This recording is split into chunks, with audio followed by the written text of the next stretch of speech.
Hola a tots, soc el Chori, avui xiringuito de la Terreta, juguem contra els Fanxutes, semifinals de la Copa del Món, n'hi ha qui ho veu tot negre, com Rajoy, però jo crec que s'anem a rebentar.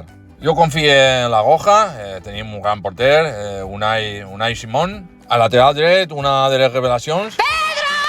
Pogo, fent honor a l'apellido, sempre ben col·locat, xiste fàcil. Els centrals, que tenim a Cubarsí, que és fill de fuster, se compenetra superbé en la port.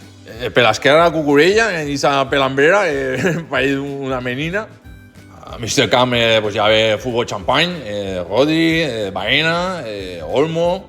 No sé si jugarà Pedri o jugarà Fabián. Per cert, Fabián, gran fontanero i desollinador, té ahí a Carrer Gamboa. Després tenim ahí a Lamine Yamal, que encara no ha explotat del tot, i el que sí que ho està petant és el seu germà en la grada. I la referència dalt de tot Oyarzabal, en P. O sigui, no patiu, esta nit soparem mangressos, els collons de francesos.